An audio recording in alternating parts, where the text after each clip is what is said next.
So I am in Turkey, in Istanbul. And I've just gotten my bag finally after waiting an hour literally and exchanged some money for Turkish lira.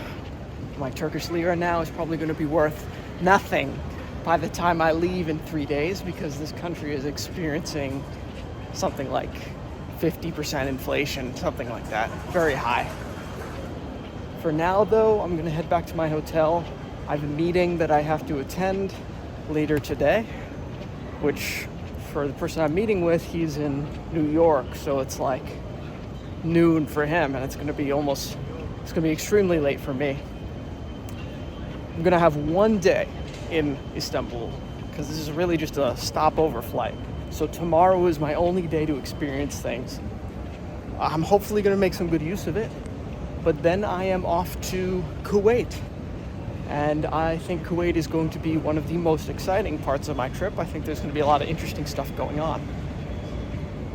For now, though, I think that's the end of my night. I'm just going to grab a taxi and hopefully get some good sleep so tomorrow I can have a full productive day. So I've made it to Istanbul and check out my hotel room. Pretty good. Definitely really, really good. And you can't see it right now, but looking out the window, I have an ocean view. It's impossible to see because the ocean is black, but trust me, it's there. The Sea of Marmara I'm looking at.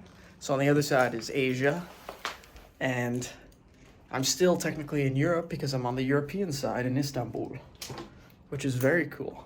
This is a very good deal, $100 a night. Compared to something you get in these other European cities, it's not so good. And the US currency is very powerful here, so it's even cheaper for me, which is even greater. For now, I'm just going to get some sleep because actually I have a meeting in half an hour, so I'm going to do that, and then I'm going to get some sleep because I am tired. But so far, it's looking pretty good. See you later. So it's my one day in Istanbul, and I just woke up a little while ago, and I'm looking out my window, and I have an awesome view of the Sea of Marmara you can see right out there. And even cooler, there's a Byzantine ruin literally right in front of my hotel. That's what you're looking at. That's from the Byzantine era. And there's like marble columns over there and things like that. It's very interesting. It's amazing that it's just like sitting there and nothing's happening. This ancient, 1,000-plus-year-old ruin with some really cool kind of materials that it was built with. It's just sitting in rubble. Because in Rome, all the ancient buildings were like exhibits or something like that. But here, I guess the people of Turkey have bigger issues than preserving these sort of ruins. They gotta deal with the inflation first. It's very interesting though. For now, I'm about to head out. Hopefully see some pretty cool sights here in Istanbul.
I'm sort of done with all my visits today. I'm back at the hotel after walking for like the past 4 hours. And I'm really loving Istanbul. It's a really beautiful city and cheap and a whole lot less touristy than Rome, for example, which is like 100% tourist. This, it felt like everybody was actually speaking Turkish. It was an interesting experience. And I learned a little bit about the ruins right outside my hotel. Apparently that's a Byzantine palace right over there. Doesn't look like a palace anymore.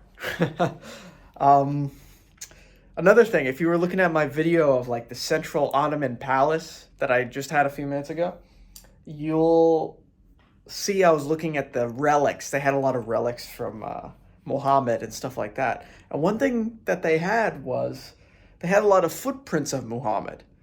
And that makes sense, right? Because if you walk around a lot, you're going to leave a lot of footprints. But what I found really interesting is that they were different sizes, the different footprints.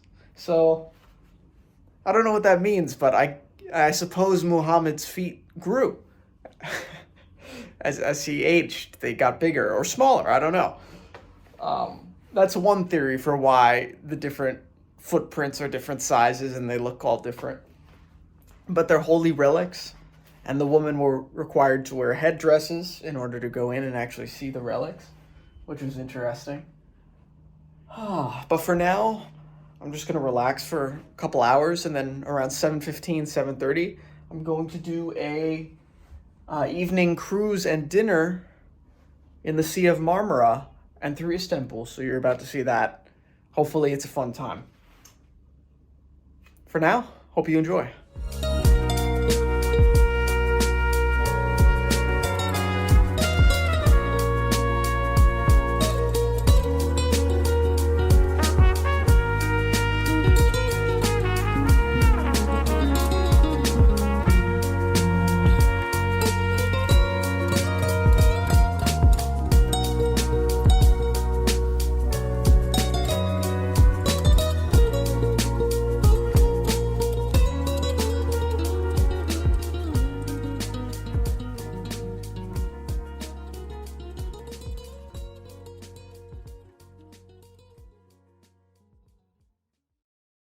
Today's video is proudly sponsored by Onyx Air, bringing private jet travel within reach for everyone. Imagine this, soaring through the clouds in unparalleled luxury, all at an affordable price. With Onyx Air, it's not just a dream, it's your reality. Picture yourself reclining in a plush leather seat, savoring a glass of champagne, and enjoying the luxury of a lifetime. It's the epitome of luxury travel, and it's within your reach at Onyx Air. Why settle for the cramped confines of commercial flights when you can experience the freedom and comfort of private jet travel? Onyx Air, where every journey is a celebration of luxury and style. Ready to elevate your travel experience? Visit flyonyxair.com today and embark on your next adventure in style. Again, that's flyonyxair.com.